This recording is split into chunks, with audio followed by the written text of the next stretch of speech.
A lot of companies here in the San Francisco Bay Area are looking for opportunities for their teams to connect. A happy hour, pizza and beer is not cutting it, you know? And I believe that improv is the path towards authenticity. Okay, cool. I'll go first and go around.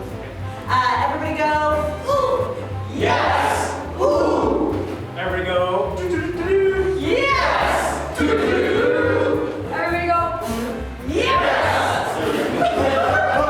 Improv teaches us to let go of our egos and have choices come from what we like to say in improv, come from other focus. So all of our choices, our spontaneous choices, are coming to support an other. That's why improvisers are so quick, because we're not coming up with our ideas or worrying if it's creative or witty or funny for the audience. Our choices are coming from an impetus to support our fellow players. They opened up before we started with a few ground rules, one of those being no judgment, be free, be in the moment. And they're very encouraging throughout. There was never a try doing it this way or try doing it that way. It was always more of a keep going. Very much about trying to break down any barriers that we might have had in terms of vulnerabilities and just making us feel comfortable.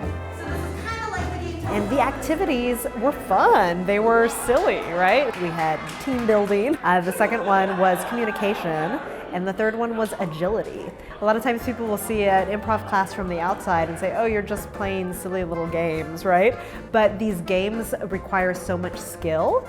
They require us to make eye contact with each other. They require us to really listen. They require us to make confident choices.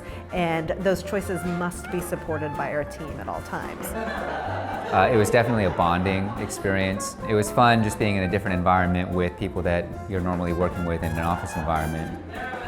You know, having a bunch of strategy folks and a humor and a improv type role, I wasn't sure what to expect. I thought, in terms of personally, I get to know people a lot better. It was trying to go with the flow, how to create a positive environment in terms of allowing people to think freely and rolling with it.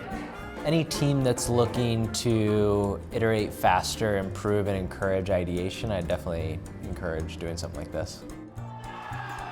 So we serve a lot of companies in the Bay Area. We serve companies that are larger, like Salesforce or Google or LinkedIn. We also serve companies that are startups, folks that are nonprofits. We can customize your curriculum to fit your needs. We can make it just a fun improv class and you don't talk about work at all. Or we can make it a class that you really unpack a lot of the skills that we do in improv and come up with like a tangible action plan on how you're going to incorporate these magical improv skills for your workplace. I'm not going to pretend to be an expert on what you do, My job is to be an improv expert and to give you some tools of the trade. What your job as a team to do is to see if any of these skills that we do as improvisers are helpful for the work that you do. What skills are they? Why are those skills important for the work that you all do? And how do you plan to apply them? I'm going to share my gift, and you're going to share your gift, and we're going to find the lessons together. 1, 2, 3, yes! Nice, give yourself a round of applause.